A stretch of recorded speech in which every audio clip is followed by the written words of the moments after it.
Hola, buenos días. Vamos a empezar con la Hola, clase María. de hoy. ¿Cómo están? Bueno, como les digo siempre, los micrófonos que estén apagados, si quieren hacer alguna pregunta, me avisan y traten de no escribir en el chat, o sea, para mí la pregunta, o en todo caso al final de la clase las leo. ¿Estamos? Hoy vamos a hablar de los pares craneales, que es parte del examen físico neurológico, que es con lo que habíamos estado hablando la semana pasada. Habíamos dicho que dentro del examen físico, el examen neurológico tiene una semiología o una metodología especial en la que tengo que evaluar diferentes eh, cosas y entre ellas están los pares craneales. Pregunta número 1, ¿cuántos pares craneales tenemos? 12. Bien, ¿y qué función tienen? Motora sensitiva y algunos mixtos. Bien, perfecto. Dentro de los pares craneales, lo que vamos a, bueno, como dijeron recién, es que son 12 y saber que la afectación puede tener diferentes causas. Habitualmente se asocian a lesiones digamos, pueden ser lesiones en el sistema nervioso central, ¿sí? Que afecten el núcleo, el origen real, o el origen aparente. Es decir, que pueden ser causas extrínsecas, como ser un traumatismo, o pueden ser causas isquémicas y que afectan al núcleo de ese par craneal. Para que recuerden en anatomía, o sea, tienen que recordar y saberlo que los pares craneales tienen dos orígenes, uno real y uno aparente. Es decir, que de acuerdo a dónde esté la lesión va a ser la manifestación clínica que va a presentar el paciente. Esto lo repasan de anatomía, está bueno que lo sepan porque de acuerdo a eso van a saber, de acuerdo al tipo de lesión, es cómo va a quedar afectado el par craneal. Dentro de los pares craneales, todo lo que sea de la parte del ojo la vamos a ver al final, ¿sí? Así que vamos a empezar por el primer par, que es el olfatorio, que tiene su origen real y su origen aparente. La patología que va a presentar el paciente, ¿cuál puede ser? ¿Qué le va a pasar a un paciente que tenga alteración de esta parte? Anosmia, puede ser, profe. Anosmia. Anosmia, ¿Qué más? Cacosmia. cacosmia, Perfecto. Puede Paroxis. ser que no anosmia. sienta nada, que sería la anosmia, o puede ser alteraciones. Dentro de esas alteraciones hay distintas. ¿Y dónde va a estar la lesión para que el paciente tenga una patología del primer par?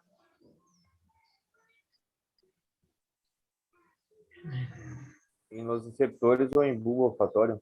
Bulbo olfatorio, profe. Bien, perfecto. ¿Sí? Entonces, cuando tengo patologías que afecten o que estén en la zona del bulbo olfatorio, voy a tener lesión del primer par. Estamos a decir que no solo me voy a quedar con que el paciente tiene alteración del olfato, sino que tengo que buscar lesiones a nivel central en esa región. ¿Estamos? Después dijimos que todos los pares del ojo los vamos a ver juntos al final, así que seguimos con el quinto par. ¿Qué función tiene el quinto par?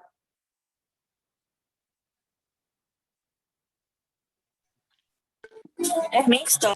Inervar. Bien. ¿Qué alteraciones puede presentar? Entonces,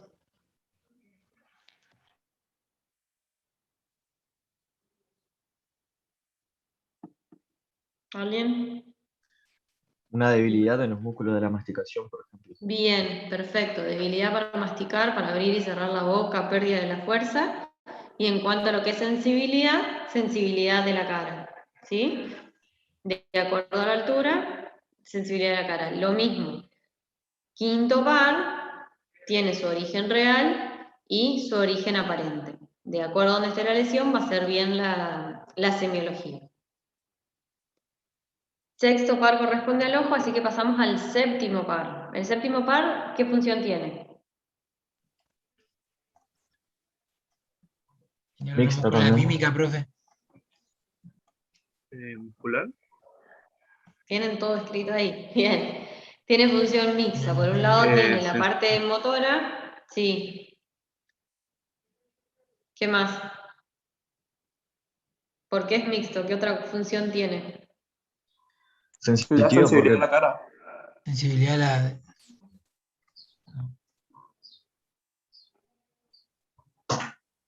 ¿Quién tiene la sensibilidad de la cara? El séptimo. El trigémino. Al trigémino. Bien, estamos. El Sí, sensibilidad de la séptimo, cara, más lo que del nada. quinto par. Sí, el séptimo, el gusto sensorial y después inerva las glándulas salivales. Perfecto, entonces tenemos por un lado lo motor, que serían todos los músculos de la mímica o todos los músculos faciales, y después tenemos todo lo que es la parte sensorial, que sería el gusto. ¿Está?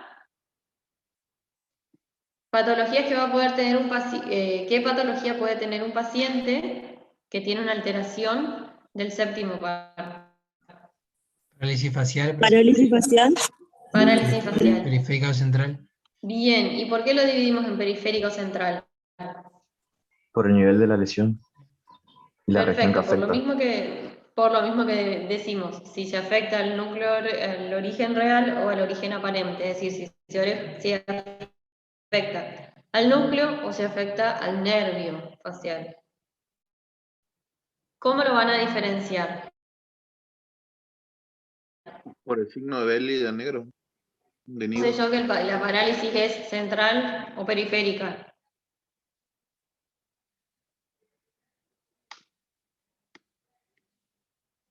¿Se acuerdan? Pero puede ser que la parálisis periférica sea de la mitad superior de la cara y la central, perdón.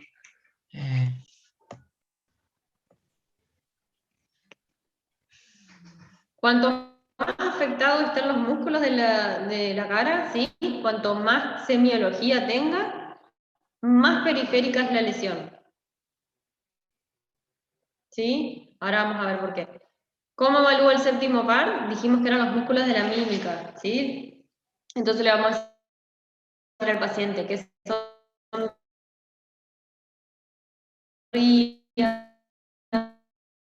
que infle lo fuerza para mover los diferentes músculos faciales. Dijimos que cuanto más compromiso tenga el paciente, más periférica es la lesión. ¿Por qué sería esto? Cuanto la lesión es más, decimos que la lesión es periférica, ¿sí? Va a afectar al nervio facial directamente. Mientras que si la lesión es central, va a afectar el origen. Pero hay que recordar que el nervio facial se decusa, es decir, que tiene fibras de ambos lados. Es decir, que el nervio facial va a estar compuesto por ramas tanto de izquierda como derecha. Entonces, si yo tengo una lesión a nivel central, parte de ese del nervio facial está sano y parte va a estar enfermo. Entonces la semiología va a ser diferente. Cuanto más periférica sea la lesión, más manifestación clínica va a tener. ¿Por qué? Porque no voy a tener las ramas contralaterales, las ramas que se decusaron sanas. Es decir, que cuanto más afuera está, más expresión va a tener. Es decir, que la semiología de la parálisis facial de tipo periférica tiene compromiso de la hemicara, de la frente, o sea, de la parte superior y de la parte inferior. Mientras que cuando la lesión es de tipo central, solo va a comprometer la parte inferior de la cara. ¿Se entendió? ¿Alguna duda Sí, hasta ahí? sí, por eso se puede arrugar la frente, cerrar el ojo Perfecto, del entonces, otro. ¿cómo voy a diferenciar yo? El paciente que tiene una parálisis facial de tipo central va a poder arrugar la frente y va a poder cerrar bien el ojo y va a hacer bien la fuerza. El paciente que tiene una parálisis periférica, como va a tener compromiso de la hemicara, no puede arrugar la frente y la fuerza del ojo está disminuida, está comprometida también. ¿Estamos? Bien, bueno, esto es un cuadro para hacer la diferencia.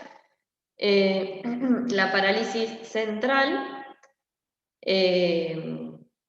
bueno, como les dije, tiene las dos ramas, por lo cual el compromiso parece menor, y la parálisis periférica va a comprometer toda la hemicara y puede tener otros síntomas como ser la otalgia o alteraciones sensitivas. En algunos casos hay lagrimeo, puede haber alteración del gusto y se puede acompañar con hiperacusia. Por lo general, la instauración es rápida y suele estar precedida por un episodio, o sea, de cuadro de vía aérea superior viral o también por situaciones de estrés. Mientras que la parálisis facial de tipo central, la causa más común puede ser, por ejemplo, una ACV. ¿Sí? Es diferente el contexto clínico en el que se produce. ¿Alguna duda hasta ahí? ¿Seguimos con el octavo? Doctora, Sí. incluso si es una parálisis central, ¿se puede decir que es un comprometimiento del par 7, de la vía del par 7 o no? No, o sea, el par craneal no es sistema nervioso central. ¿Está? Vos decís que lo que está comprometido es el núcleo de ese nervio. Su origen real. Dale, entendí. Gracias.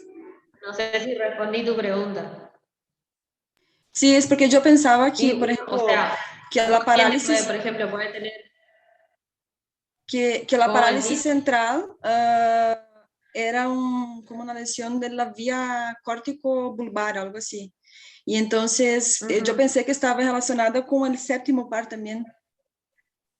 Pero no, o sea, entonces. lo que se afecta es el origen. O sea, si uno tiene una ACV o una hemorragia en la región donde está el núcleo real del par craneal, o sea, ahí está la afección, pero no corresponde al sistema nervioso central. O sea, por ejemplo, una ACV puede dar compromiso del origen real del par craneal, de acuerdo a la altura donde se produzca.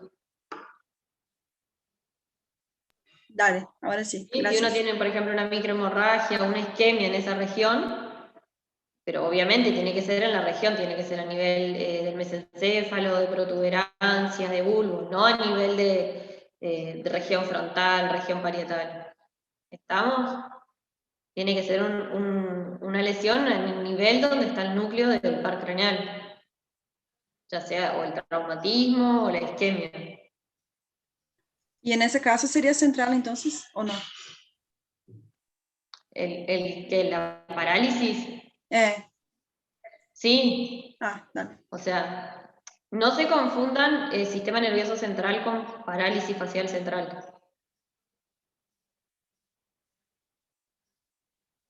No sé si me expliqué. Sí, ahora sí. Gracias. La parálisis central está donde está el núcleo, ¿sí? La parálisis periférica, de donde sale el nervio, ¿sí? De donde emerge, de donde yo lo veo. O sea, una es antes de decusarse y la otra una vez que se decusa. ¿Estamos? Sí, gracias. Bueno, octavo par. ¿Qué función tiene? Coclear y vestibular, profe.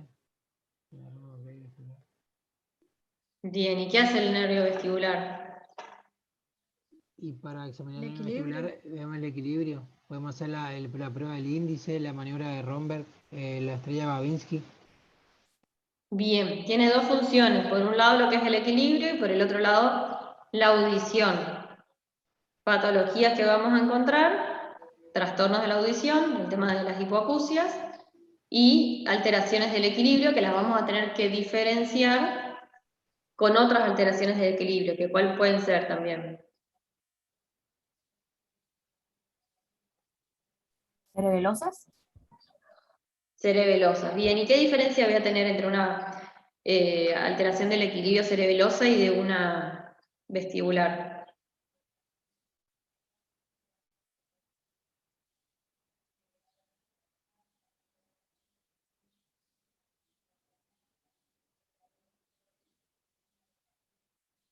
¿Cómo sé yo que uno tiene una patología cerebral, que uno viene un paciente con alteración del equilibrio?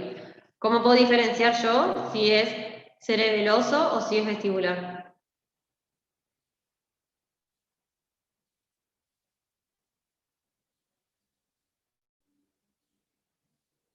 ¿Qué prueba le harían? La de Romberg, y ahí cae del lado de la lesión, si es vestibular. Bien, ¿y qué más? ¿Y la marcha por cómo camina? La marcha, sí.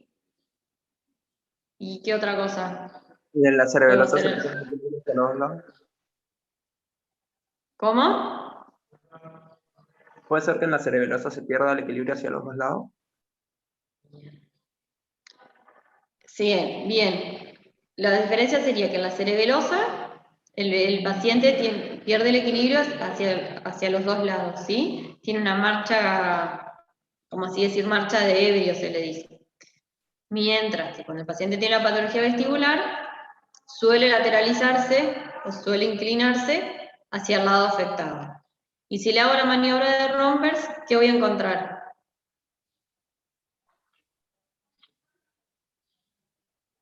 ¿Qué es la maniobra de Rompers? Ustedes que ya hicieron semiología. Le pedimos al paciente de pie que ponga los pies cerca, o sea, uno cercano al otro, y que cierre los ojos. Y ahí si hay desequilibrio... Antes de que cierre al los cerrarlo- ojos, ¿qué hacemos? Tenemos los brazos estirados, creo, los lados. Bien, bien, extiende los brazos. Ahí lo evaluamos. Si pierde el equilibrio, ¿qué decimos? ¿Y se considera positiva? Positiva, perfecto. prueba. Romper positivos, entonces cuando el paciente se inclina o lateraliza para un lado.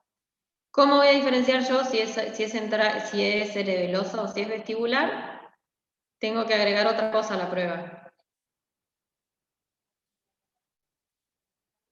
Hacer que o paciente haga 10 pasos à frente. E vai... Antes de que haga los 10 pasos.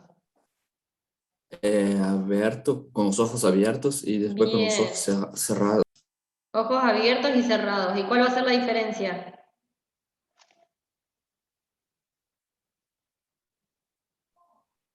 Que con los ojos abiertos puede caminar derecho, pero cuando al cerrar los ojos se inclina.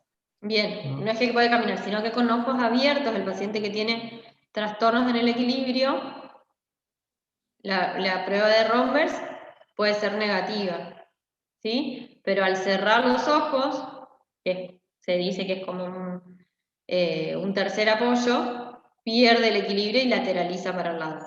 El paciente que tiene alteración del equilibrio de causa cerebelosa, tanto con ojos abiertos como con ojos cerrados, va a lateralizar. ¿Sí? El vestibular en la prueba de Rompers va a ser positiva cuando tiene los ojos cerrados. En la marcha, a diferencia del cerebeloso, va a lateralizar o va a inclinarse hacia un solo lado, que va a ser el lado de la lesión. ¿Se entendió la diferencia? Sí, profe. Bien, es decir, que yo tengo un paciente que tiene alteración del equilibrio o alteración de la marcha, ya con hacer semiología lo veo entrar caminando o con la maniobra de Rompers, ya sé en qué nivel tiene la lesión que altera su equilibrio. Bien. ¿Y qué otra función tiene el octavo par? Más allá del equilibrio. La audición. La audición. ¿Y cómo evaluarían la audición? Puede ser con la prueba del chasquido o de la manecilla del reloj. Bien, prueba lo más casero que hay, chasquear los dedos en cada uno al lado de cada uno de los oídos y evaluar si en alguno se escucha menos o más preciso todavía, colocar un reloj de agujas al lado del oído del paciente y evaluar la audición. ¿Sí? Con eso vamos a saber si tiene hipoacusia, o sea, no si tiene hipoacusia, si no se escucha menos o no de uno de los lados. ¿Sí? Eso sería como lo más casero. Pruebas más específicas o maniobras semiológicas.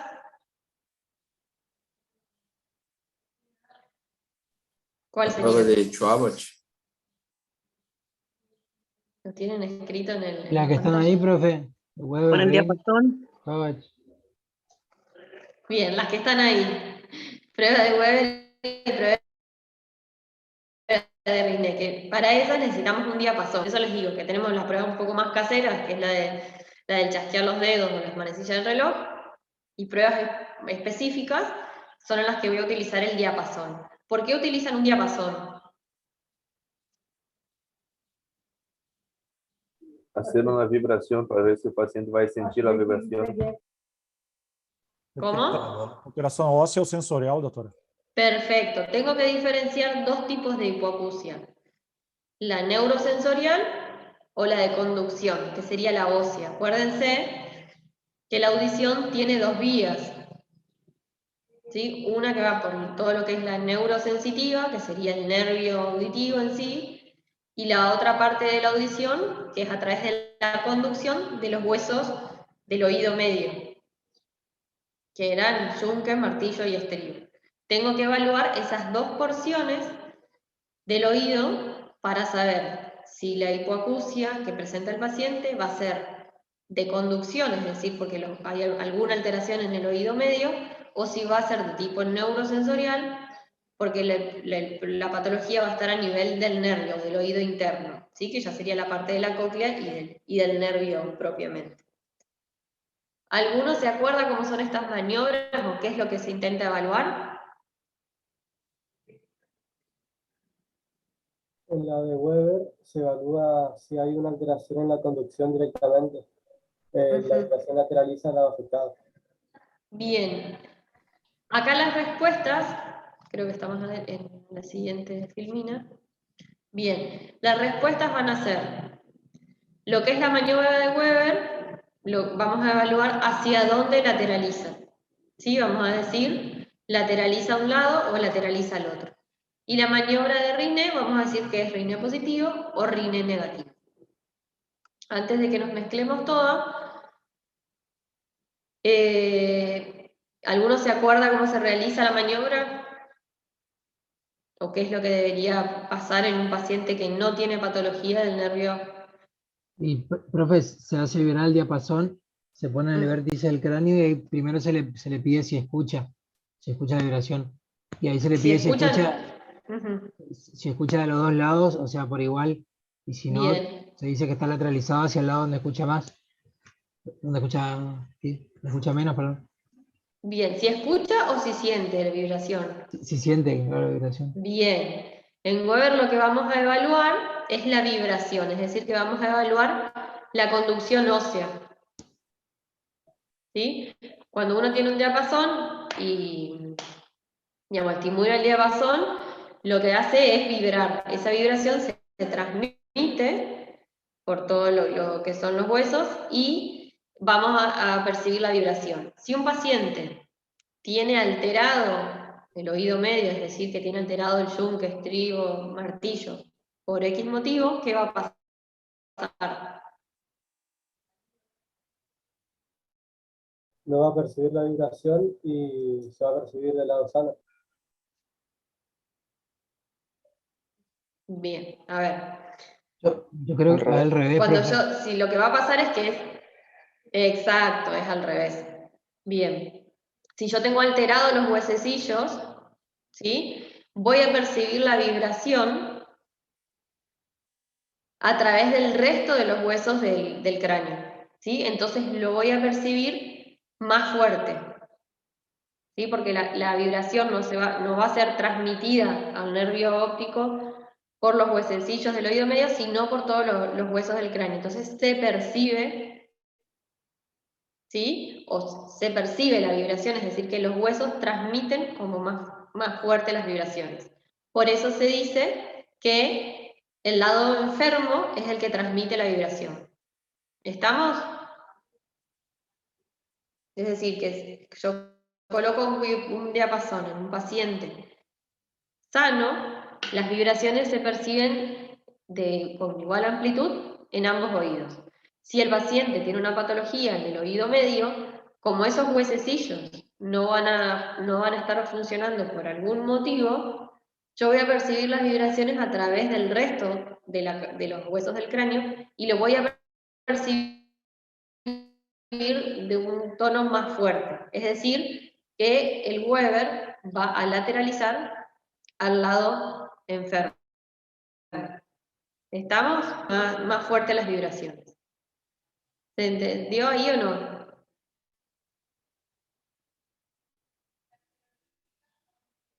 Sí, profe. Bien. Ahora que la prueba de Rine, ¿qué va a evaluar?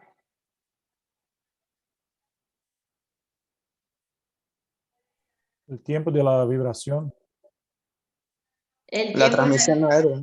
la transmisión aérea, es decir, que en uno evalúa la transmisión ósea y en otro la transmisión aérea. ¿Cómo se hace la prueba de Rine?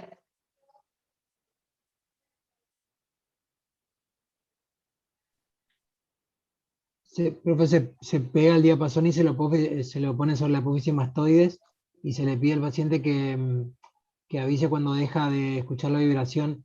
Y ahí a Bien. continuación se lo pone en el conducto auditivo externo porque la conducción aérea es mayor que la ósea. Entonces lo normal es que siga escuchando. Bien, entonces, paciente que no tiene patología, la conducción aérea, es decir, la que entra, es de mayor duración comparada con la ósea, ¿sí? Con la vibración. Entonces, un paciente que yo hago vibrar el diapasón, lo coloco en la apófisis mastoide, controlo cuánto tiempo el paciente percibe la vibración e inmediatamente lo pongo al lado del oído externo y evalúo cuánto tiempo escucha el sonido del diapasón. Lo normal es que el tiempo del sonido sea mayor que el tiempo de vibración ósea. Eso sería lo normal. ¿Estamos? ¿Sí? Si un paciente tiene eso, decimos que el RINE es positivo. Es decir, golpeo la mastoide y después el paciente escucha más tiempo al respecto a lo que estuvo apoyado, decimos que el RINE es positivo. Si inmediatamente después de hacer vibrar y colocar sobre la apófisis mastoide, coloco el diapasón en el oído externo del paciente y no lo escucha, o el tiempo que escucha es menor comparado al que estuvo vibrando, se dice que el RINE es negativo. Cuando tengo un RINE negativo, significa que la conducción ósea es mayor que la conducción aérea. ¿Y eso me está hablando de qué? Tampón de cera.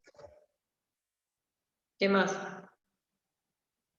Lesiones en oído medio, puede ser. ¿Qué otra cosa? Afectación del nervio Bien, auditivo. me está hablando que hay una alteración a ese nivel. Es decir, que las dos pruebas se tienen que hacer juntas. Esto es medio engorroso, o sea, lo importante es que entiendan qué hace cada prueba. ¿Sí? Sí o sí necesitamos hacer las dos juntas. Si viene un paciente y dice, no escucho de este oído, al hacer el Weber, que decimos que vibra el diapasón y evaluamos de qué lado se percibe más la vibración, lo que vamos a saber es si la patología es de conducción o si es neurosensorial. ¿Estamos? Y después con el RINE vamos a completar la prueba, que vamos a evaluar la conducción aérea y la conducción ósea, ¿sí? Sí o sí tienen que ir juntas, de acuerdo a las respuestas que va dando, si es positiva de un lado, si lateraliza hacia el otro, nos va a dar el resultado de la hipoacusia que tiene el paciente. Si es de conducción, si es neurosensitiva o si es de tipo mixto. ¿Sí? Pero esto es lo importante, que hay que entender bien la maniobra para saber interpretar la respuesta del paciente. ¿Alguna pregunta acá? ¿Se entendió más o menos?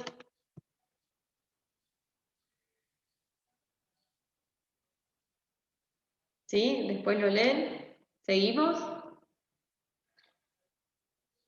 Sí, se entendió, profe, gracias. Bueno. Seguimos con el noveno par. Noveno par y el décimo, que por lo general se evalúan juntos. ¿Cómo van a hacerlo? Nombre del noveno par y del décimo. Glosofaringio y vago. Bien. Glosofaringio. Bien. ¿Cómo evaluarían el glosofaringio y vago? ¿Qué funciones tienen? El glosofaringio da la sensibilidad, o sea, la función sensitiva del gusto en la parte posterior de la lengua. Bien. Tenemos una Intervienen parte en la deglución.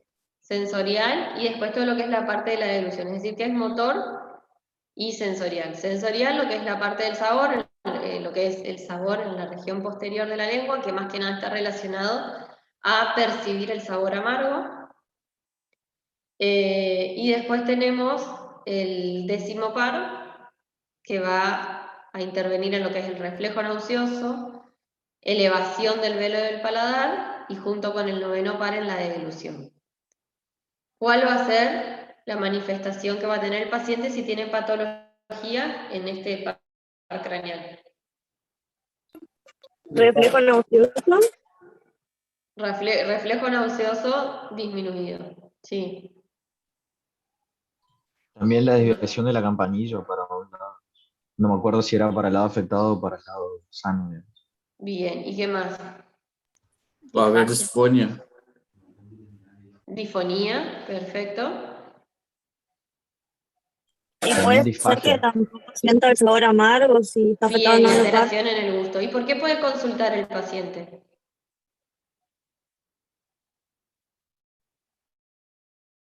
¿Por disfagia?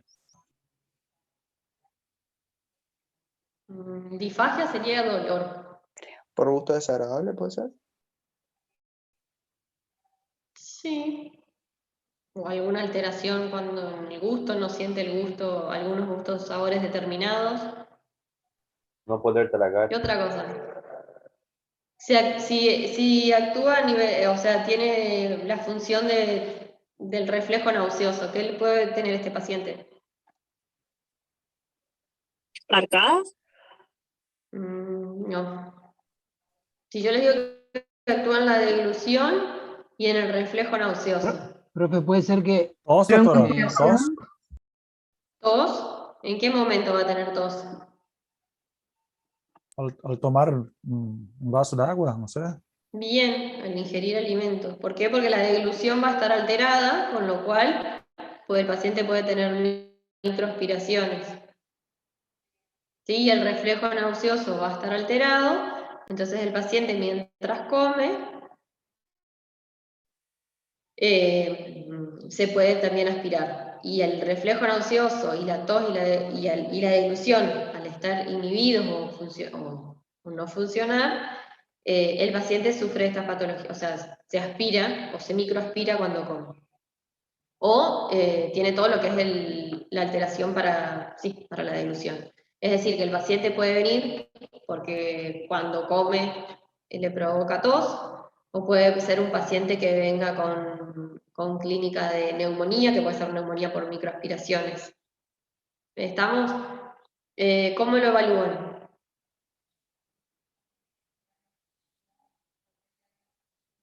Puede ser, profe, por la prueba la que está ahí, la del vaso.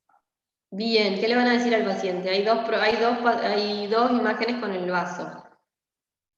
Que tome agua pero que no trae y ahí que se incline hacia adelante y ahí puede haber reflujo nasal. Bien, en un paciente que está sano, traga normal. En un paciente que tiene alteración del 9 o del 10 o de ambos, ¿qué le pasaría?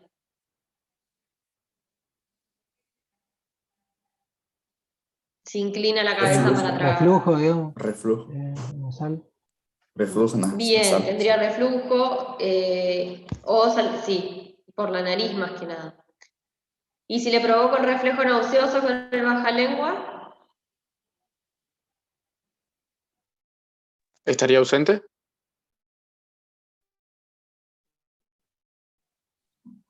¿No sería arcada? ¿Qué es lo más pues, normal que uno pone el bajalengua? Cuando uno hace un examen de las fauces y coloca el bajalengua, la mayoría de los pacientes tienden a tener arcadas. En este paciente, por más de que toque y ponga al fondo el bajalengua, no provoca el reflejo.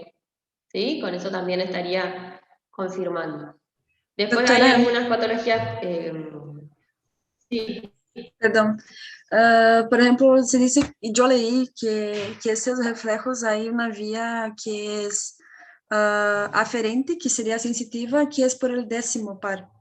Y la eferente que sería, no, la sensitiva sería por el 9 y la motora por el 10. ¿Y cómo yo voy a saber si Por el 10, la ausencia sí. de reflejo se debe por una lesión del 10º o del 9º? O sea, Porque de la vía aferente o eferente. por eso los tenés que evaluar en conjunto. ¿Sí? El reflejo nauseoso, ¿sí? Vos, fíjate, mirá las imágenes, cuando yo evalúo el reflejo nauseoso y estimulo la parte posterior de la lengua, estoy evaluando el 9º par. Para saber si yo tengo un compromiso de si es eferente o eferente, tengo que evaluar en conjunto con el 10º par. Es decir, que tengo que hacer las dos pruebas juntas. Si el paciente no, o sea, yo provoco el reflejo nauseoso y no pasa nada, evalúo el 10, le hago la prueba del vaso. Si la prueba del vaso me da positivo, es decir, que el paciente tiene reflujo, el compromiso sería más del 10. Si el paciente hace la prueba del vaso y no tiene reflujo y traga bien, o sea, está bien la deglución, el compromiso sería solo aferente. Gracias. No sé si me expliqué, ¿sí? Por eso están los dos puntos, porque los tengo que evaluar en conjunto. Porque, digamos, lo que es la parte de la lengua, tanto del sabor como todo lo que es la deglución, está inervado por estos dos pares craneales. Entonces, sí o sí los tengo que evaluar en conjunto. ¿Sí? Sí, gracias. Listo. ¿Alguna otra pregunta del 9 o del 10? Bien, y después lo otro, el sabor amargo, que ahí sería, para quien preguntó recién, solo compromiso del 9. El 10º par craneal, como decimos recién, lo evalúo con el 9, o lo evalúo solo, es el que me va a provocar el reflejo nauseoso, deglución y elevación del velo del paladar. Pero además tiene cosas propias que son del 10º par. Es lo que alguien nombró recién, que es la difonía, por alteración de las cuerdas vocales, la ausencia del reflejo nauseoso, que sería la parte efectora, y el reflujo nasal. ¿Estamos? Nada más. ¿Alguna pregunta del 10º par?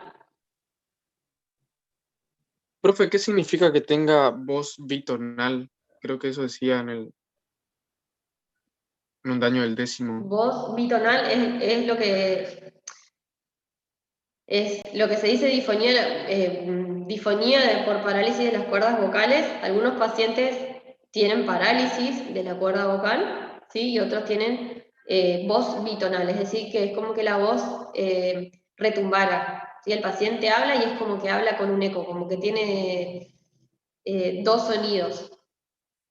Es una voz característica que se da porque una de las cuerdas vocales está con parálisis y la otra funciona normal. Entonces el sonido es diferente al de la voz normal, queda como retumbando mientras el paciente habla. ¿Estamos? ¿Qué paciente podría tener voz bitonal?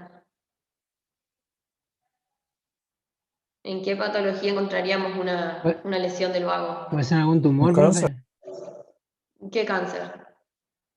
Ahí así, algo específico. ¿Cáncer laringe? Cáncer de laringe, ¿y qué más? El esófago superior, no sé. De tiroides.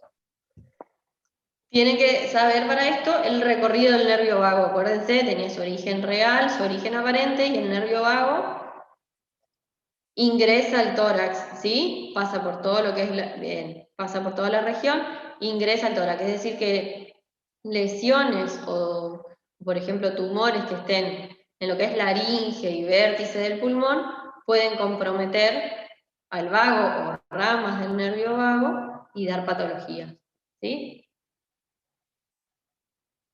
Es un nervio que tiene un trayecto, un recorrido bastante largo comparado con otros, con lo cual alguna afección dentro del recorrido me va a dar diferente clínica, ¿sí? No todos los pacientes con patología del 10º par tienen ausencia del reflujo nauseoso, sino de acuerdo a la porción o a la rama del nervio vago que se afecte va a ser la clínica. Lo más general o lo que se ve con más frecuente va a ser la alteración en la voz, la alteración del reflejo nauseoso y la presencia de reflujo nasal cuando el paciente trata de deglutir con la cabeza inclinada. ¿Dudas o preguntas? Seguimos. Par número 11, ¿qué función tiene? Motora, para el Motora. esternocleidomastoideo y el trapecio. Bien, este era facilísimo, tiene más que nada función motora, y lo que vamos a evaluar es la resistencia o la fuerza que tiene el paciente, o sea, cuando nosotros ejercemos, tiene que contraer, hacemos lateralizar la cabeza, girar la cabeza o elevar los hombros y evaluamos la resistencia. Es que tenga dificultad para girar o dificultad para elevar los hombros. ¿Alguna duda acá? Este es muy simple. Y después el par número 12 es el hipogloso. ¿Qué función tiene? Motora también. Es exclusivamente motor, ¿sí? Y va a estar encargado de lo que es músculos de la lengua.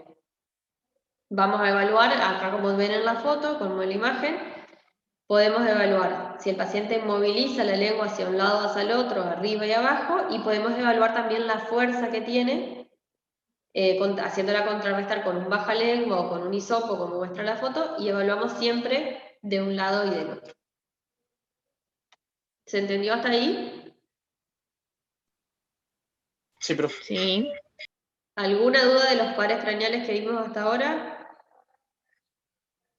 Entonces, lo importante que tienen que saber, como les dije la otra vez, para lo que es neuro hay que recordar anatomía, pares craneales, su origen real, su origen aparente, en algunos casos el trayecto que tienen, y de acuerdo a eso voy a saber la patología, siempre sabiendo si su función es motora, sensitiva, sensorial, o si es mixta. Bien, y ahora vamos a pasar a los pares craneales que nos quedaron pendientes, que son todo lo que respecta al ojo. ¿Qué pares craneales incluiríamos? 2, 3, 4 y 6. 2, 3, 4 y 6. Perfecto. Segundo par, ¿qué funciones tienen? Dentro de lo que es el segundo par tengo que evaluar varias cosas. Si el paciente ve, cómo ve el paciente, de qué color ve el paciente y después el fondo de ojos. ¿Sí? Es decir, agudeza visual, campimetría, la visión de colores y bueno, y el fondo de ojos. Visión normal. Lo clásico es evaluar es con la tabla, ¿sí? Cada letra, o sea, el paciente se debe colocar a una distancia específica de donde está el panel de las letras, y de acuerdo a hasta qué nivel de letras puede ver, decimos que es la agudeza visual, ¿sí? Esto es para quien tiene la planilla de Gene. Quien no tiene esta planilla, lo otro que puedo hacer es evaluar de una forma más fácil la visión de dedos, o pacientes que no alcanzan a leer, o que no saben las letras, por ejemplo, lo que podemos hacer es evaluar con los dedos, preguntarle cuántos dedos estamos mostrando y que el paciente responda. Si el paciente no llega a ver los dedos porque tiene alterada la visión, podemos hacer visión bulto, es decir, si ve o no ve lo que ponemos adelante de él. Y si no ve eso, lo que le podemos pedir es que sí distingue si hay luz o si hay oscuridad, ¿sí? De acuerdo al grado de agudeza visual. Si estoy en un lugar que no tengo recursos, que no tengo la tabla de Schlemm, lo que hago es con los dedos, o si no, simplemente con una revista o con un diario, le pido que deletree las palabras. Visión normal. ¿A cuántos si no metros ve las tenés que letras, estar? hacemos visión dedo. Más o menos son 2 metros. Es una medida específica, pero que es entre 2 y 1,80 de la distancia de donde está el tablero. La visión lectura son Visión de 30 dedos, centímetros. visión bulto. Disculpa. La visión sí, la visión del diario no lo vas a Sí, hacer no, en una son 30 revista. centímetros, La tengo visión anotado. lectura es menor. Sí, sí es entre 25 a 30 centímetros la distancia. Si no, después con el panel obviamente es más lejos. Si el paciente no ve ninguna de las letras, le hacemos visión de dedos, visión de bulto o visión de luz. De acuerdo a eso es el grado de agudeza visual. Lo otro que evaluamos es la campimetría, es decir, que el paciente puede ver, pero puede haber sectores de su visión que tengan anopsias, ¿sí? ¿Qué evaluamos cuando evaluamos si tiene el paciente la campimetría? Lo que evaluamos en sí es el nervio óptico. El nervio óptico, ¿dónde inicia?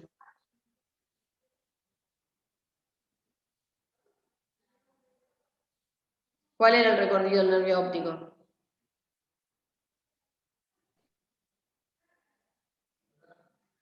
¿Alguien que se acuerde? Está Y comienzan los conos y bastones.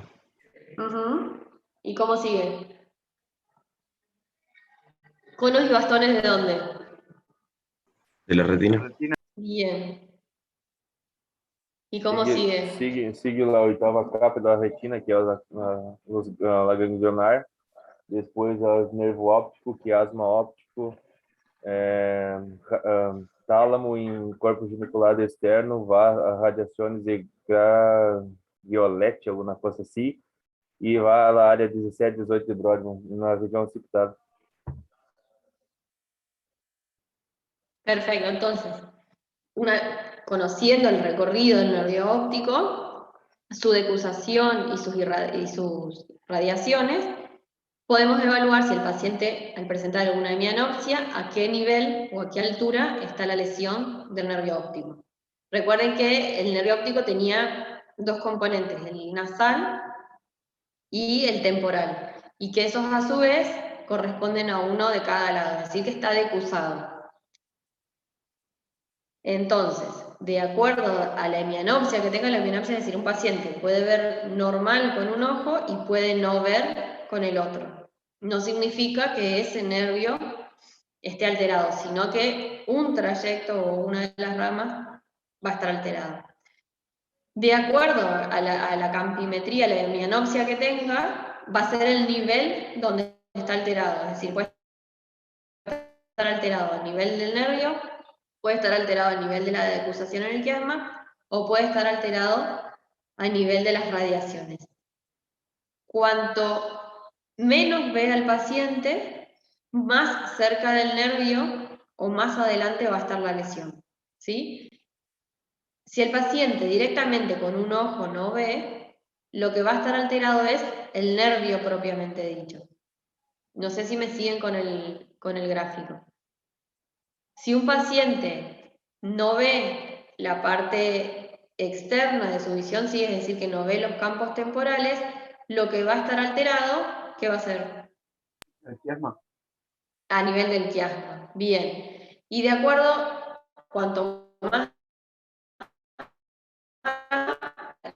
sea, menos, más chico va a ser su hemianopsia. Esto lo tiene que seguir bien con el dibujo e interpretando el gráfico. Pero lo importante es recordar en el nervio óptico que está decusado, es decir, que voy a tener una parte que me la da la rama temporal y la rama nasal, que eso se decusa. Si yo no veo directamente de un lado, es a nivel del nervio. Si no veo, o sea, si la campimetría está afectada en los dos ojos, está a nivel del quiasma. Y si no veo de los dos lados, pero en una porción pequeña, está por detrás del quiasma, es decir, que ya está a nivel de las radiaciones. De acuerdo a la altura y de acuerdo a la ubicación, al cuadrante, es el nivel de la radiación donde está afectada. ¿Me expliqué? Ahí se acuerdan de anatomía, fisio. ¿Sí o no? ¿Cómo podría un paciente, o qué tendríamos que pensar en un paciente que tiene, por ejemplo, una hemianopsia del lado, una anopsia directamente del lado en el ojo derecho? ¿Qué debería sospechar yo en un paciente?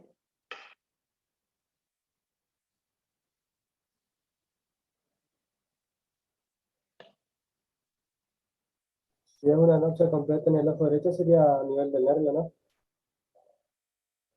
A nivel del nervio. Bien, ¿qué patología podría tener el paciente?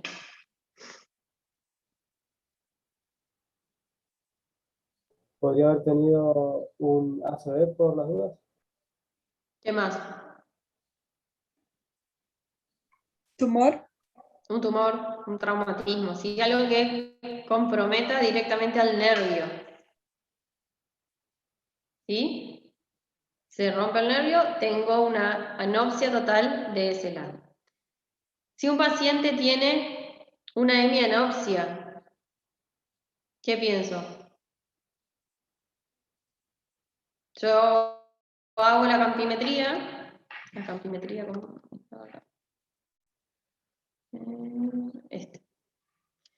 Si hago la campimetría, ¿cómo hacen la campimetría? Nos podríamos sentar enfrente al paciente, que los mira fijamente a nosotros y con un dedo, desde el perfil, le ir acercando la foto y preguntarle en qué momento lo ve. Bien, perfecto, siempre enfrentado al paciente. Si el paciente en un momento nos dice que no lo ve, ahí está y nosotros sí, ahí está la patología. Si un paciente nos dice que no ve de un ojo, directamente no ve con ese ojo, dijimos que está en el nervio óptico. Si el paciente no ve hacia los costados, es decir, yo pongo la lapicera acá o la lapicera acá y no la ve, ¿dónde estaría la lesión? En el quiasma.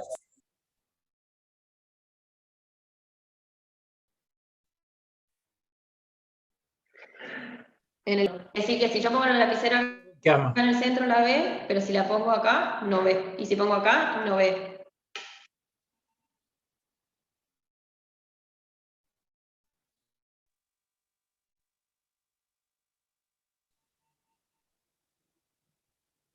¿Cuál sería la diferencia con el caso anterior? La lesión está en las fibras nasales.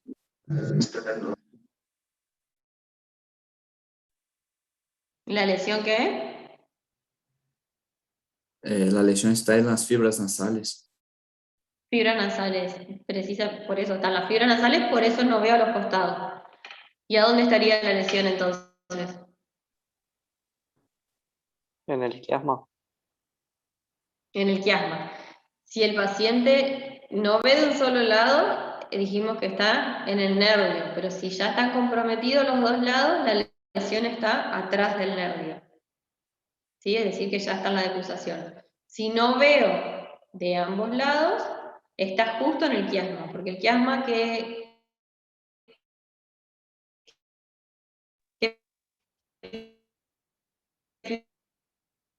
fibras decusaban ahí?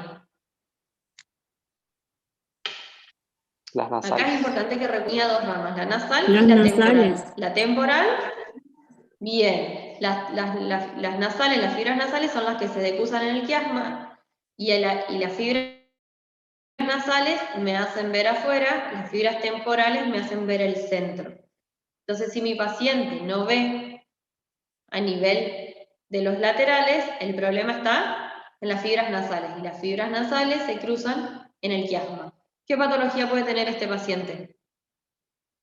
Viene un paciente a la consulta y dice, vengo porque no veo a los costados, para mirar a los costados tengo que girar la cabeza. ¿Qué sospecharían? Tumor de hipófisis. Bien, que tiene una lesión o una alteración a nivel del quiasma, porque es donde están decusando las fibras, y dentro de esa región lo más frecuente son alteraciones de la hipófisis, ¿sí? Tumores de la hipófisis. ¿Se entendió? Bien. Ahora, si el paciente no ve, o sea, hacemos la campimetría, cuanto más atrás esté,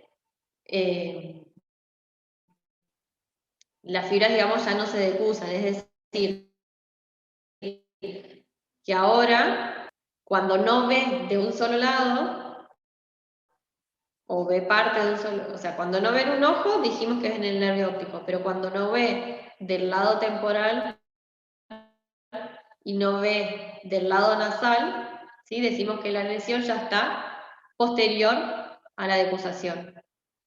¿Estamos? Y si dentro de lo que no ve de este lado y no ve de este lado, no solo ve, o sea, pierde la visión en algún campo, solo en la parte superior o solo en la parte inferior, más atrás es la porción, ¿sí? Ya estamos hablando de las radiaciones del nervio óptico. Esta es anatomía que hay que repasar. De dónde decusa, dónde va la inervación. Y pensar cuáles serían las causas, es decir, no ve de un solo ojo, tiene una lesión al nivel del nervio óptico, causas que pueden hacer un traumatismo a nivel del ojo, una isquemia. Entonces, paciente que venga con un traumatismo del ojo, tengo que pensar, o tengo que sospechar que tiene una lesión a nivel del nervio óptico. Si el paciente viene y tiene una hemianopsia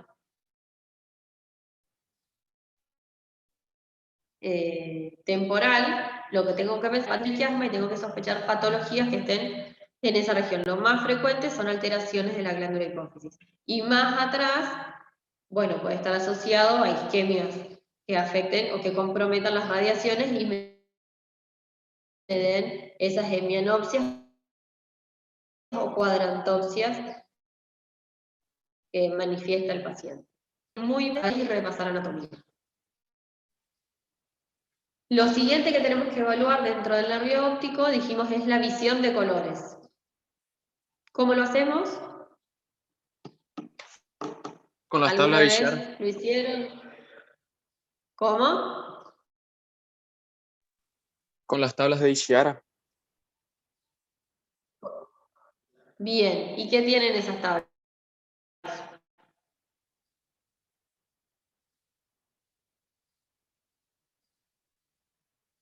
Oh. Visión colores. Evaluamos la visión de color. ¿Sientes colores? ¿Y qué tiene que distinguir el paciente? Todos ven acá. Tiene que ver los números. Tiene que distinguir los números, Los números, profe. todos ven los círculos. Sí.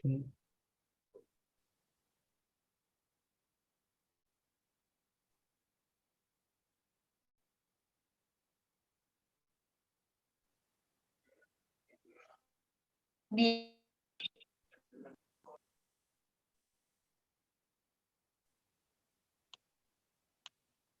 Rápido, ¿qué números ven?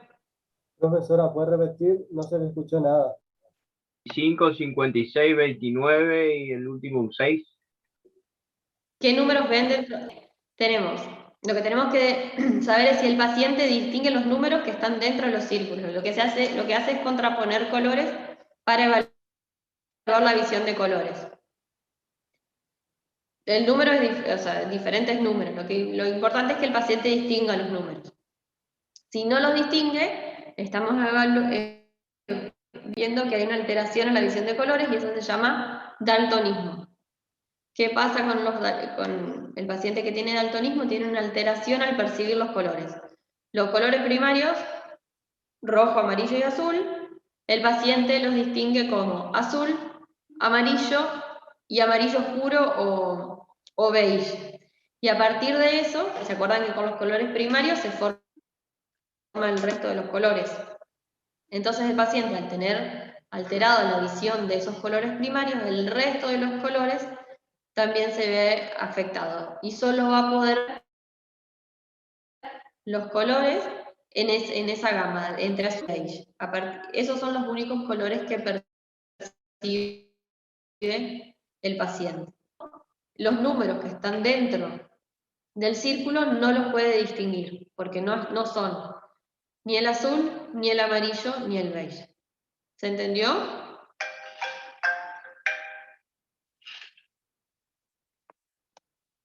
¿Sí? ¿No? ¿Duda? ¿Pregunta?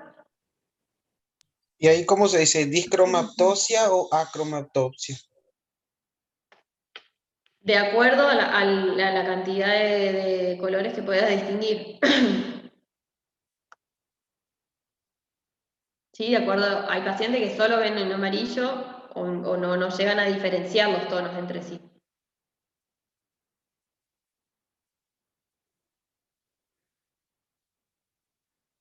¿Está? Sí. Sí, o sea, de acuerdo a puede tener alteración de los colores primarios, de los colores secundarios, de los colores terciarios. El daltónico es el que el que ve solamente en esos tres tonos. Después hay un intermedio y ahí entran los diferentes nombres. Digamos, el daltónico es el que ve en esos tres tonos. Después hay pacientes que no pueden distinguir, por ejemplo, un amarillo de un naranja, o entre el lila y el azul, ahí se confunden. El daltónico solo ven esos colores. Por eso, los gráficos no son en un solo color, sino que va evaluando los diferentes colores que puede ver el paciente, que puede distinguir. Bien, y lo último, lo otro que tenemos que evaluar al evaluar el segundo par es el fondo de ojo. Dentro del fondo de ojo, ¿alguna vez hicieron, o saben qué es lo que tenemos que evaluar?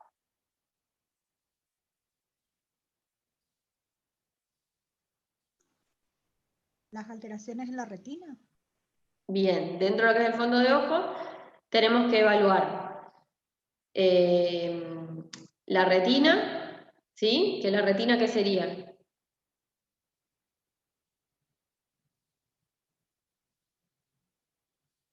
¿O cómo debo encontrar la retina?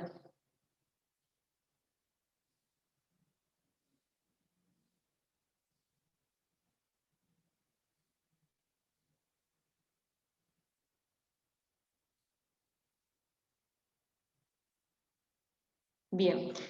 Dentro de lo que es el fondo de ojo, que sería toda esta imagen, voy a encontrar una cosa que se llama fobia o mácula, que es un punto ciego, por así decir, que no tiene vasos periféricos. Y después lo que van a encontrar es otra excavación, ¿sí? Que sería una excavación fisiológica, que es el origen de la retina, de donde salen todos los conos y bastones. Lo que tengo que evaluar es que esa excavación fisiológica, la que es digamos, el origen del nervio óptico, sea una circunferencia de bordes delimitados, que sea prolija. Después lo que tengo que evaluar son los vasos, que van a ser las venas y las arterias. Dentro de todo esto van a tener venas nasales superiores e inferiores y arterias nasal superior e inferior. A simple vista lo que tengo que ver es que esté la fobia o el punto ciego, la papila del nervio óptico, que sea de bordes delimitados, prolijos, que si no es así me está hablando de alguna patología, y después los vasos, que van a ser arteriales o venosos, superiores o inferiores, y lo que tengo que evaluar es que el trayecto no sea fistuloso o que no sea serpenteante, porque me estaría hablando de alguna patología vascular, por ejemplo, las hipertensiones o los glaucomas.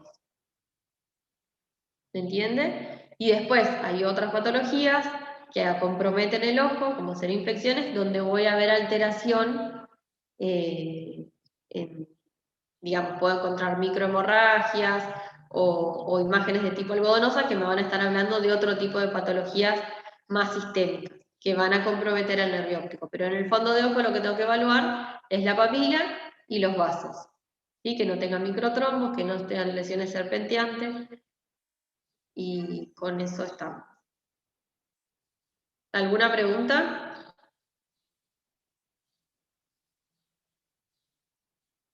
Es decir, que cuando se le pide evaluación del segundo par, ¿qué es lo que van a hacer? ¿Qué van a evaluar en el segundo par?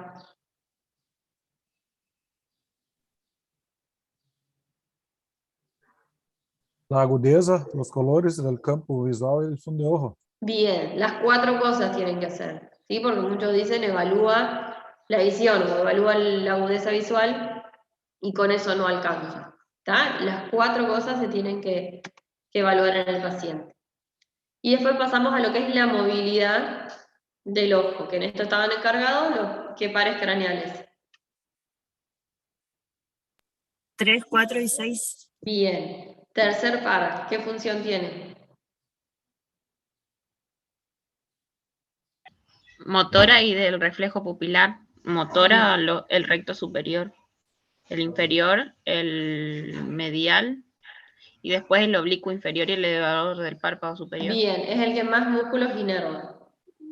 ¿Sí? Inerva todos, menos el recto externo y el oblicuo inferior, incluido el elevador del párpado. Para evaluar la motilidad ocular, lo mismo, me pongo frente al paciente y le pido que siga o el dedo o no sé, una lapicera, y lo tengo que hacer en un orden.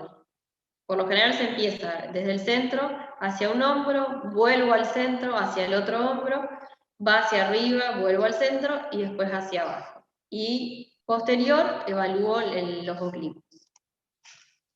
¿Qué lesiones puedo encontrar? Si es el tercer par, puede estar alterado el párpado, es decir, que puede estar caído, puede tener una ptosis, o pueden estar alterados los movimientos de los músculos. Si tengo lesión del cuarto par, ¿qué va a referir el paciente? ¿O qué inerva el cuarto par? La diplopía, doctora. Bien. ¿Qué función tiene el cuarto par? El oblicuo mayor inerva. Bien, ¿y hacia dónde me permite mirar? Hacia adentro y hacia arriba. Hacia adentro y hacia abajo. Hacia adentro y hacia... Arriba. Arriba, arriba. Hacia arriba. No. Hacia adentro y hacia arriba. No.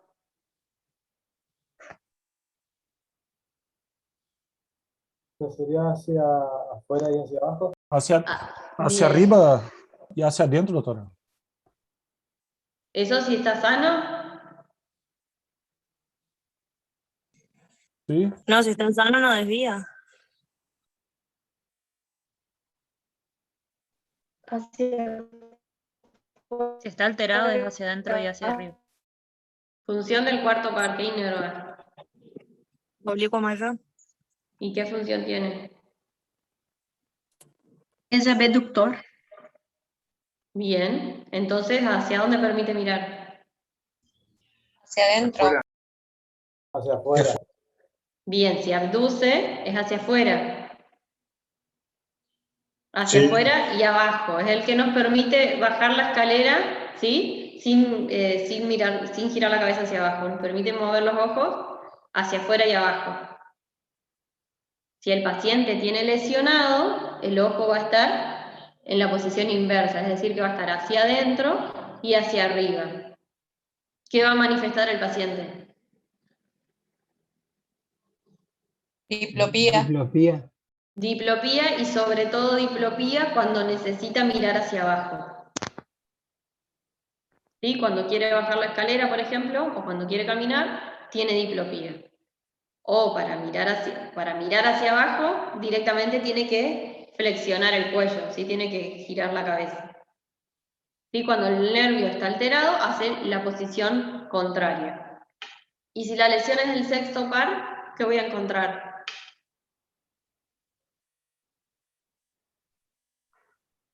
El ojo está desviado hacia En las adentro, lesiones profe. el ojo es desviado hacia abajo. Hacia adentro. Adentro, abajo. El sexto hacia abajo y hacia afuera. ¿Cuál sería la alteración? Estoy preguntando. Del Para sexto mí, par. desviación hacia adentro, profe. El ojo está Bien, desviado ¿y hacia qué va a adentro. referir el paciente? Y también puede ser diplopía, pero horizontal. Diplopía horizontal, precisamente cuando quiero mirar hacia el lado afectado. Ustedes ven la imagen, la tercera imagen, el ojo, ¿sí? Está lateralizado hacia el lado interno. ¿Lo ven? Sí. Bien. Si yo le pido a este paciente que mire hacia su derecha, ¿cómo va a ver? Normal. Normal. Ahora va a tener diplopía cuando, ¿en qué momento? Para mirar a la izquierda. Bien. ¿Está? ¿Se entiende la diferencia? El paciente que tiene lesión en el cuarto par va a manifestar su diplopía más que nada cuando necesite mirar hacia abajo. Esa es la diferencia, ¿sí? Obviamente cuando uno haga las pruebas, el ojo no va a seguir el movimiento, pero la clínica o la consulta es más que nada que tienen una diplopía cuando miran hacia abajo, cuando quieren mirar hacia los costados. ¿Se entiende la diferencia? Sí, profesora. Bien, y en el tercer par, motivo de consulta o lo que vamos a ver va a ser la ptosis palpebral y la alteración de la motilidad ocular más general. En el tercer par no estaría desviado hacia afuera y hacia abajo, profesora. Perdón, pues no escucho. ¿Cómo? En el tercer par, al levantar el párpado, ¿no se le vería desviado hacia afuera y hacia abajo? Sí, de acuerdo al compromiso del par, sí. A veces solo compromete el párpado y a veces compromete el párpado y los rectos. Bien, y lo otro que tenemos que evaluar, ¿qué es dentro del tercer par? La fotosensibilidad. ¿Cómo? Fotosensibilidad. La fotosensibilidad. ¿Y quién se encarga de la fotosensibilidad? Tercer par. Tercer par específicamente, ¿quién? El segundo. Nervo Edgen Westphal. Bien, tiene un núcleo propio que se va a encargar del reflejo pupilar. ¿Cómo hago el reflejo pupilar? ¿O qué sería lo normal al estimular la pupila? Que se contraiga. Que se contraiga, es decir, el paciente que yo estimulo con luz, la pupila debe cerrarse. Se hace el reflejo fotomotor, que es estimular la retina, y el reflejo consensual es el que se produce en el ojo no estimulado. ¿Sí? Por eso siempre debo tapar los ojos, para evaluar el fotomotor y para evaluar el consensual. ¿Qué puedo encontrar? ¿Cuál es la respuesta normal?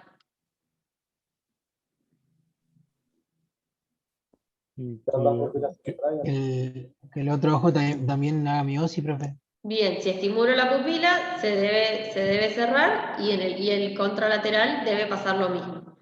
Respuestas que puedo encontrar es isocoria, es decir, que las pupilas estén de igual tamaño y que respondan parejas. Lo que puedo encontrar es miosis, que es un cierre exagerado. ¿Sí? Lo que puedo encontrar es midriasis, es que la dilatación de la pupila, digamos, sea excesiva o que no respondan a la estimulación. Y lo otro que puedo encontrar, a su vez, es que uno corresponde, o sea, que el fotomotor o el consensual estén alterados.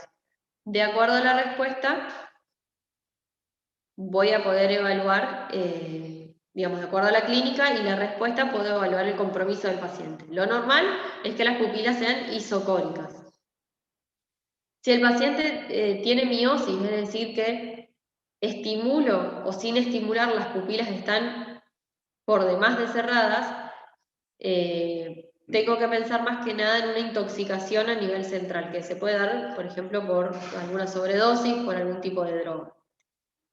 Cuando las pupilas están dilatadas, me está hablando también de una lesión o de un compromiso central que puede ser por intoxicación o por hipoxia severa.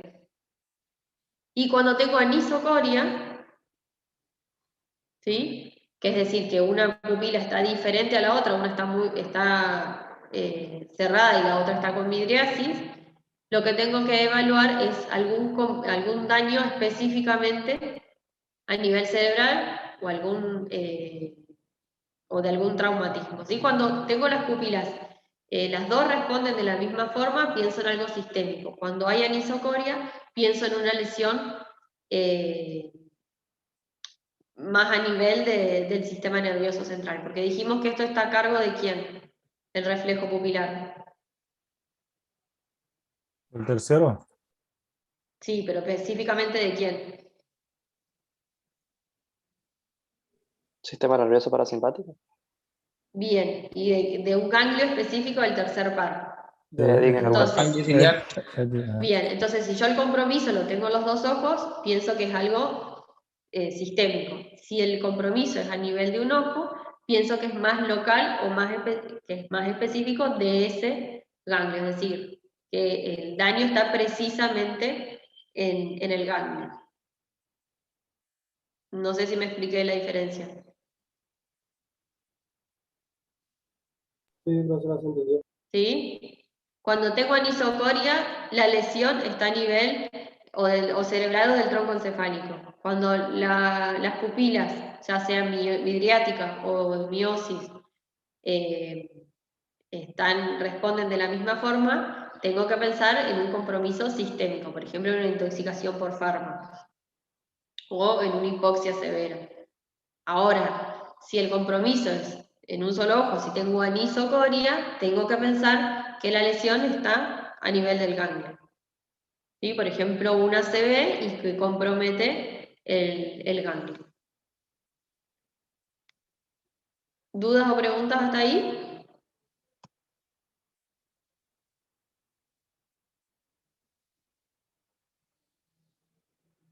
¿Sí? ¿No? Entonces, cuando solamente una pupila está alterada, es siempre en el ganglio nada más. Claro, tenés que pensar en un compromiso local y no sistémico. Bueno. No sé si me llegué a explicar la diferencia. Doctora, ¿Sí? Si un paciente, por ejemplo, consume drogas y uno evalúa las pupilas, van a ser simétricas entre sí. Ahora, si un paciente tiene una ACV y compromete al tercer par, ¿sí? Los ojos, las pupilas van a estar anisocóricas, o a nivel del tronco encefálico las pupilas van a estar anisocóricas. ¿Sí? Porque voy a estar comprometiendo directamente a uno de los, o sea, pues tenemos dos tercer par. En ese caso voy a estar comprometiendo a un tercer par. Cuando la patología es sistémica, como puede ser una hipoxia severa, comprometo a los dos pares craneales. Profesora, ¿cada tercer par tiene su ganglio exclusivo o es uno compartido? Sí, cada uno tiene el suyo. doctora, ¿podría explicar el reflejo de acomodación aquel? No sé cómo Y el reflejo de acomodación, que es lo último que nos queda, también exploramos la motilidad del ojo. El reflejo de acomodación es pedirle al paciente que cierre los ojos, colocamos un objeto, que puede ser la lapicera, a una determinada distancia, por ejemplo 20-30 centímetros, y le pedimos al paciente que enfoque.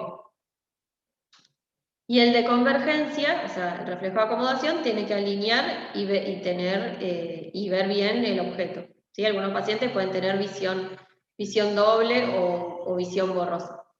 Y el reflejo de convergencia, acerco el objeto hasta casi 2-3 centímetros adelante de la nariz y el paciente, o sea, lo que tenemos que evaluar es la motilidad de los ojos y que el paciente refiera que siempre ve el mismo objeto y que no lo ve doble o que no lo ve borroso. Es la otra forma de evaluar la motilidad ocular, precisamente del tercer par. ¿Se entendió? Sí, doctora. Bien. ¿Alguna duda o pregunta? Hasta acá es... Sí. Cuando dijo que la alteración podía ser local, ¿a qué se refería? O sea, ¿en el ganglio? Claro, a ver. A nivel local, a nivel del sistema nervioso central o del tronco del encéfalo.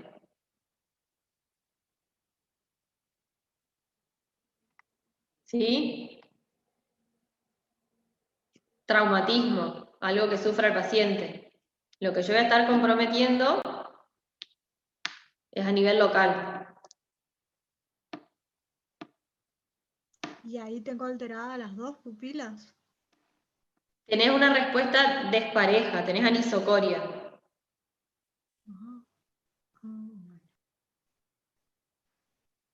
¿Sí?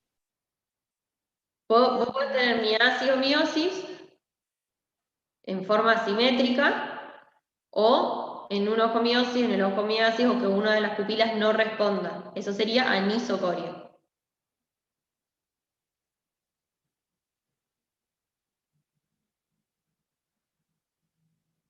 ¿Se entiende o no?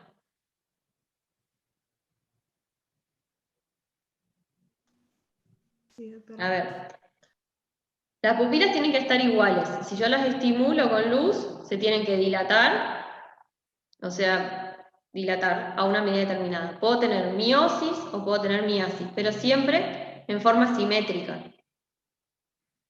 Si yo tengo respuesta desigual o diferente en ambas pupilas, eso se llama anisocoria. Y me está hablando de un daño más estructural en el sistema nervioso central o en el tronco encefálico.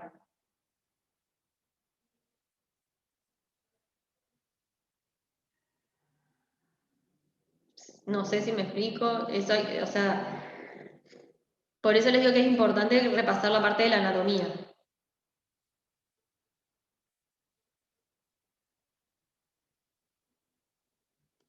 A ver, no sé si tienen alguna otra pregunta. Profe, ¿y ahí en la anisocoria los dos reflejos están alterados? Pueden estar los dos, lo importante es que estén desiguales. Ok, gracias. A ver qué me está... No, estoy leyendo el chat, no hay ninguna pregunta, ¿no?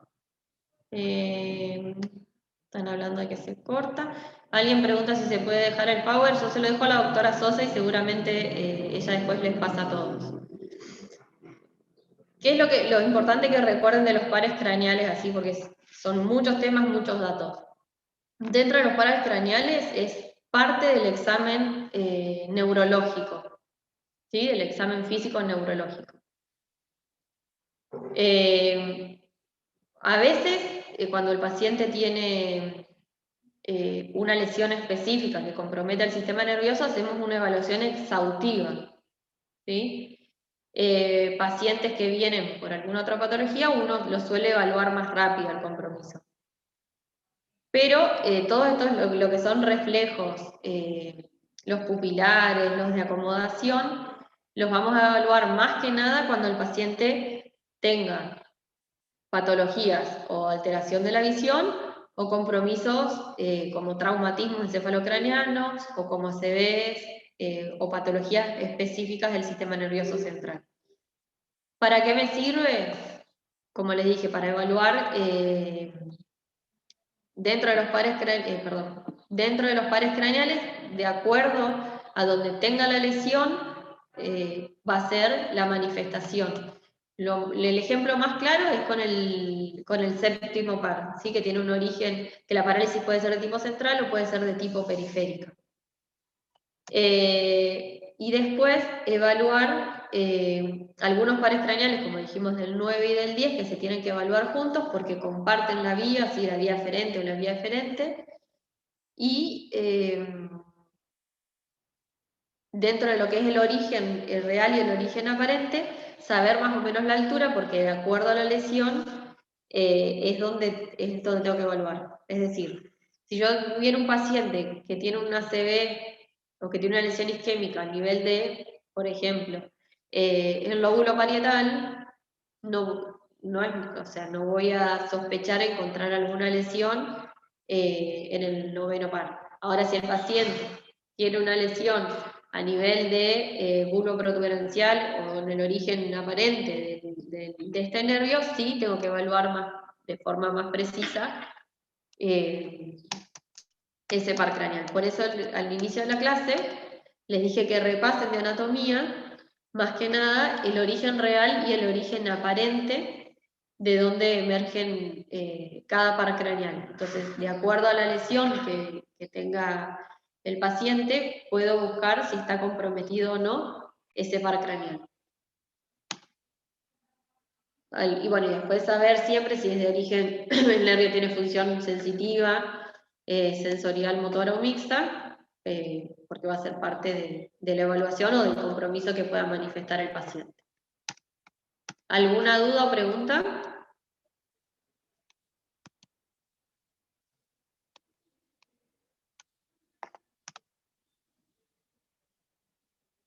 ¿Estamos hasta acá? Por ahí son muchos datos y a la vez son cosas que se van viendo en otras materias como anatomía, como semiología. Lo que tenemos que hacer en medicina interna es adaptar todo esto al cuadro clínico del paciente. Por eso es importante que tengan en claro la parte anatómica y que tengan en claro las maniobras y qué es lo que estoy evaluando. ¿Sí? O cuál sería la respuesta normal que espero encontrar cuando realizo alguna de las pruebas. ¿Alguna duda o pregunta?